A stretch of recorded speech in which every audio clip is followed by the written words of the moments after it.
est ici pour parler de la 10e édition de la soirée Lip Sync qui va se dérouler en avril. Vous vous prenez tôt quand même cette année pour annoncer l'événement.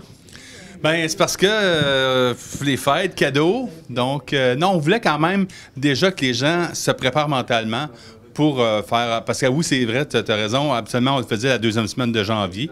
Mais vu qu'on n'a pas fait de spectacle à l'automne, on s'est dit, ben go, on le présente la conférence de presse là. Comme ça, les gens ont le temps de se préparer mentalement. Et aussi aux invités de dire, c'est vrai, il faut que je trouve une chanson, ou deux ou trois, peu importe.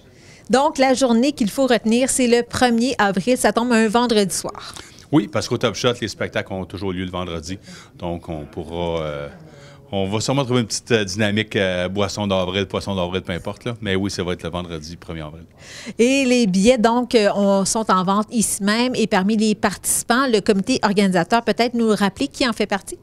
Le comité, c'est Hugo Lajoie, notre nouveau promaire de la chute, avec Jimmy Desabrais, donc chez Dédé, et Robert Simard, qui est mon collègue ici au Carrefour Jeunesse Emploi. Cette soirée-là va être quand même assez spéciale parce que c'est un 10e. On s'est organisé avec le Top Shot pour qu'il y ait un menu spécial en cette soirée-là.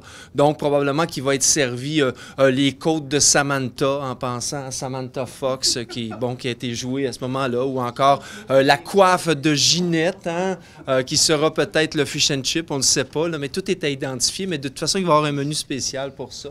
On parle aussi des numéros qu'il va y avoir. On est souvent secret dans nos numéros, mais on sait une chose, c'est que dans cette 10e édition-là, on va revisiter certains des anciens numéros. Donc, dans les plus vieux, dans les premières éditions, on a connu certains succès avec des numéros. Alors, ceux-là vont peut-être faire surface.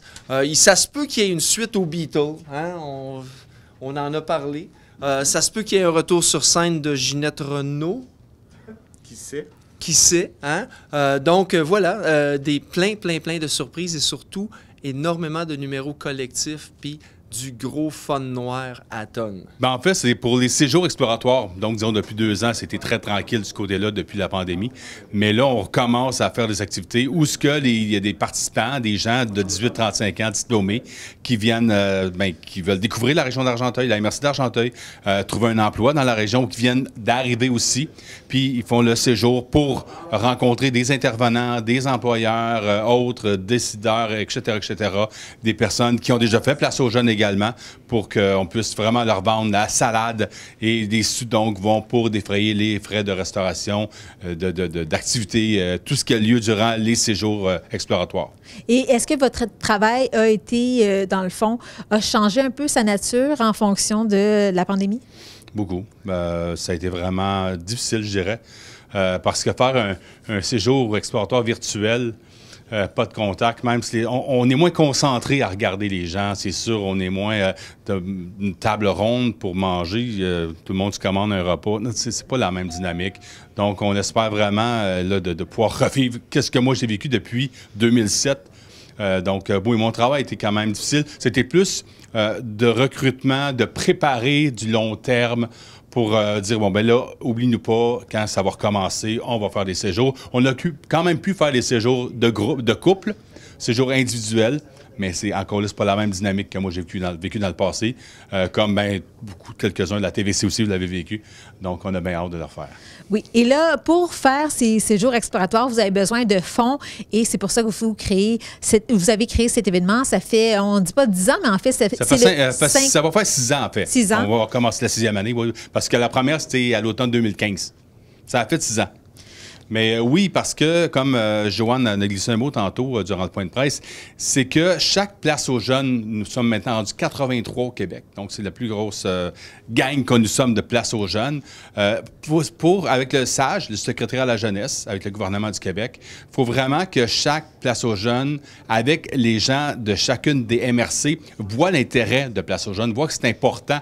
Et de voir l'intérêt, c'est de donner un pourcentage. On demande 20 de chacune des MRC qui donnent soit par des partenaires, comme ici, c'est avec la Caisse des Jardins d'Argenteuil, Service Québec, la MRC, puis Mme Grondin, mais aussi une activité comme celle-là pour aller chercher les montants qu'on doit avoir. De toute façon, comme je l'ai dit tantôt, ça retourne dans la communauté.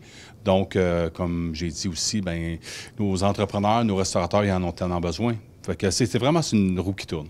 Oui, à chaque fois, vous réussissez toujours à amasser environ 1000, 2000, 3000 $? À peu près. Au Top Shot, c'est un peu plus grand. Donc, on parle d'environ 2500. Des fois, c'est les moitié-moitié. Donc, c'est très... on ne sait jamais, mais ça joue dans ces eaux-là. Vous avez 250 billets en vente. Oui.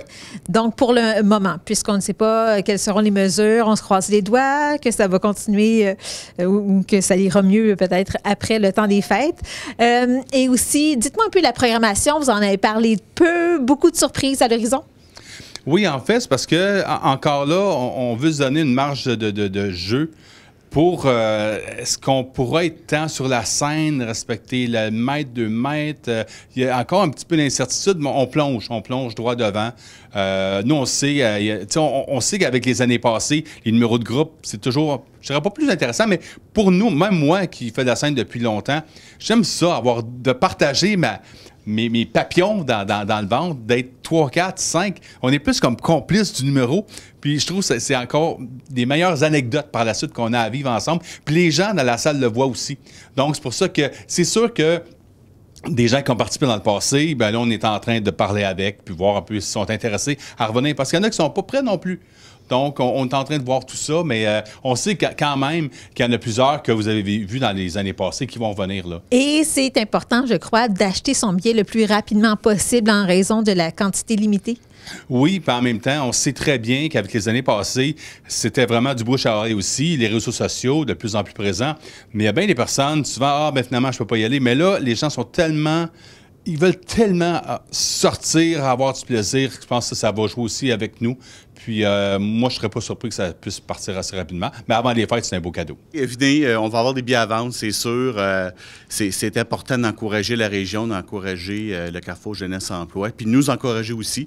Ça prend tout notre petit change pour monter sur scène. Les billets sont en vente au coût de 20 $ au Carrefour Jeunesse Emploi d'Argenteuil via le comité organisateur ainsi que les participants de la soirée.